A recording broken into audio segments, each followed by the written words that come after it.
menjadi hamba yang setia. Mari kita membaca firman Tuhan dari Matius 24 ayat 45 sampai 51. Siapakah hamba yang setia dan bijaksana yang diangkat oleh tuannya atas orang-orangnya untuk memberikan mereka makanan pada waktunya? Berbahagialah hamba yang didapati tuannya melakukan tugasnya itu ketika tuannya itu datang. Aku berkata kepadamu, sesungguhnya tuannya itu akan mengangkat dia menjadi pengawas segala miliknya. Akan tetapi, apabila hamba itu jahat dan berkata dalam hatinya, tuanku tidak datang-datang, lalu ia mulai memukul hamba-hamba lain dan makan minum bersama-sama pemabuk-pemabuk, maka tuan hamba itu akan datang pada hari yang tidak disangkakannya dan pada saat yang tidak diketahuinya, dan akan membunuh dia dan membuat dia senasib dengan orang-orang munafik. Di sanalah akan terdapat ratapan dan kertakan gigi. Bagi kita yang hidup di akhir zaman ini, marilah kita selalu siap sedia menantikan kedatangan Tuhan Yesus yang kedua kali. Karena Tuhan Yesus datang pada saat yang tidak kita duga. Pada ayat di atas, firman Tuhan memperingatkan agar kita menjadi hamba yang setia. Hamba yang setia adalah orang-orang yang diangkat Tuhan untuk memberi makanan kepada jiwa-jiwa pada waktunya. Dengan perkataan lain, mereka itu melakukan pelayanannya dengan setia dan bertanggung jawab sampai Tuhan Yesus datang kedua kali, apapun yang terjadi. Biarlah firman ini hidup dalam hati kita, khususnya di tengah pandemi COVID-19 ini. Setan tentunya mau setiap anak Tuhan dan pelayan Tuhan tidak lagi fokus untuk memberi makan atau melayani Tuhan dengan semua keadaan pandemi COVID-19 ini.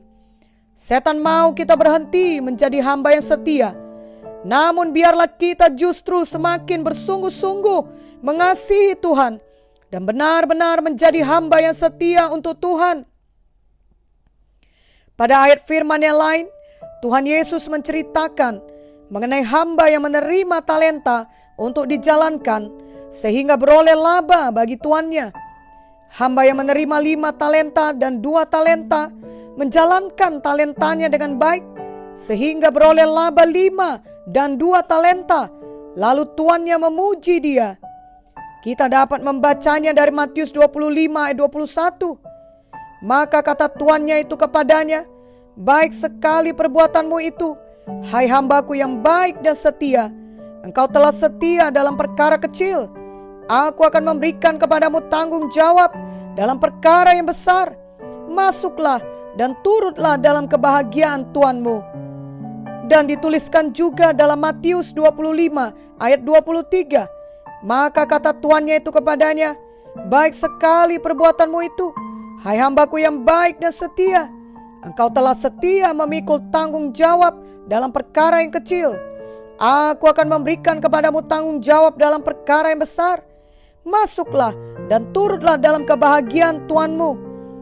Jadi hamba yang setia adalah hamba yang menjalankan talentanya, yang melayani sesuai dengan panggilannya dan tidak pernah mundur walau apapun tantangannya.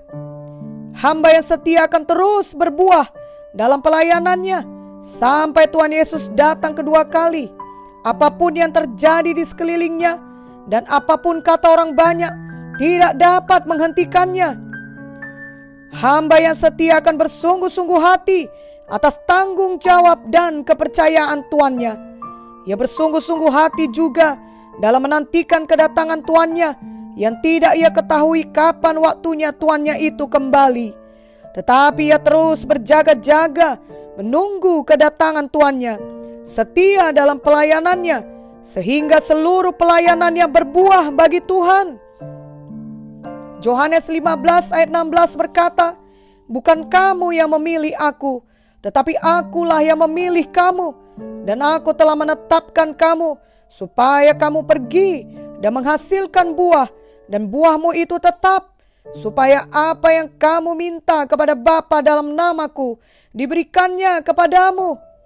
Jadi setiap anak Tuhan yang mau menjadi hamba yang setia haruslah tetap berbuah, yang juga berarti tetap berjaga-jaga akan kedatangan Tuhan yang kedua kali.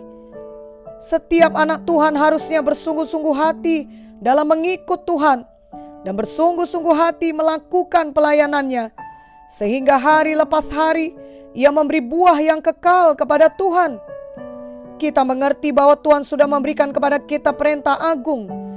Ini berarti kita semua harus memberi buah kepada Tuhan, baik dalam hal menginjil ataupun memuridkan jiwa-jiwa. Setiap kesempatan yang diberikan Tuhan bagi kita untuk menginjili jiwa-jiwa harus kita pakai sebaik-baiknya. Apakah menginjili keluarga kita, atau teman-teman kita, atau orang-orang yang kita temukan dalam perjalanan hidup kita, atau di mana saja Tuhan membuka pintu penginjilan kepada kita.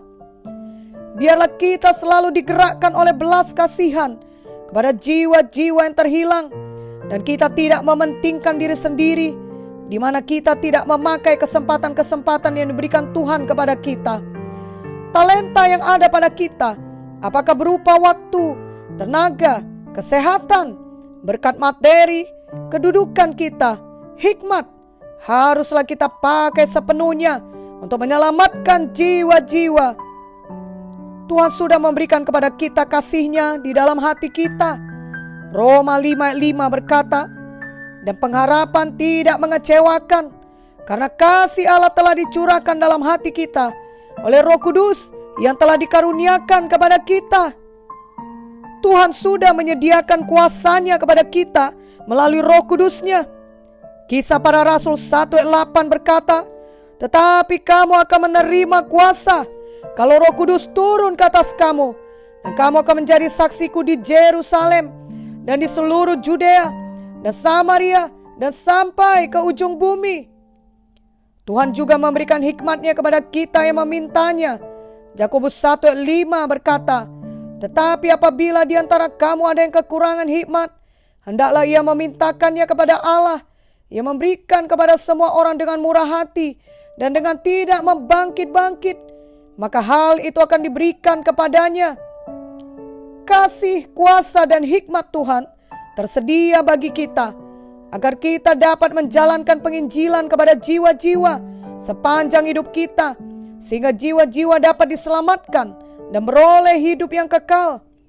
Apalagi di saat pandemi COVID-19 sekarang ini, jiwa-jiwa membutuhkan kasih, membutuhkan pengharapan, membutuhkan penghiburan, dan jawabannya hanya terletak pada Tuhan Yesus. Kitalah yang dipakai Tuhan untuk menjadi pembawa berita baik kepada jiwa-jiwa tersebut. Tuhan tidak suka seorang jiwa pun binasa. Dia mau supaya semua jiwa-jiwa sampai pada pertobatan dan diselamatkan. 2 Petrus 3:9 menuliskan, Tuhan tidak lalai menepati janjinya, sekalipun ada orang yang menganggapnya sebagai kelalaian.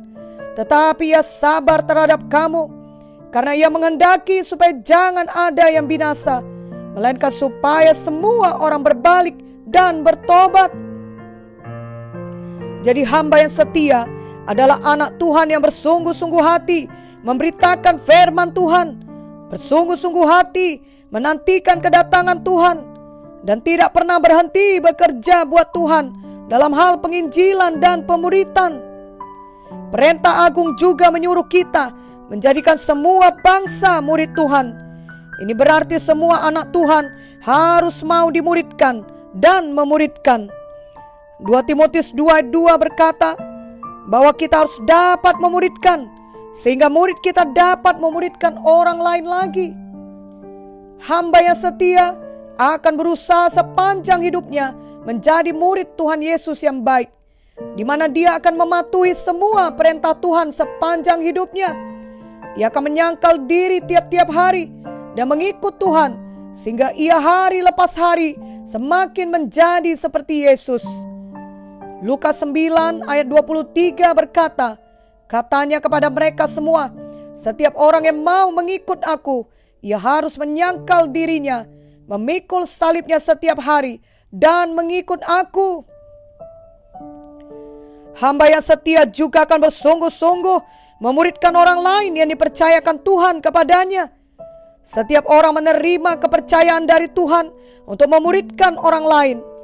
Ia harus bersungguh-sungguh hati dalam memuridkan orang lain tersebut, karena ia bertanggung jawab akan kepercayaan Tuhan kepadanya. Orang yang menantikan kedatangan Tuhan dan berjaga-jaga akan kedatangan Tuhan akan bersungguh-sungguh hati memuridkan setiap hari, sehingga baik dia sendiri maupun muridnya akan terus bertumbuh sesuai dengan firman Tuhan. Sebaliknya, kita dapat membaca mengenai hamba yang tidak setia dan jahat seperti yang tertulis dalam Matius 24 ayat 48 sampai 51. Hamba yang jahat ini tidak berjaga-jaga akan kedatangan tuannya dan tidak mau bekerja melakukan pelayanannya dengan baik. Ia jahat terhadap hamba-hamba yang lain, makan dan minum bersama pemabuk, yang berarti hanya melampiaskan hawa nafsunya, berjalan dalam kehendak daging. Ia tidak mengasihi tuannya sehingga ia tidak mematuhi perintah tuannya. Hamba yang demikian akan mendapat murka dan hukuman dari tuannya. Kepada semua orang, Tuhan memberikan pilihan untuk menjadi hamba yang setia atau hamba yang jahat.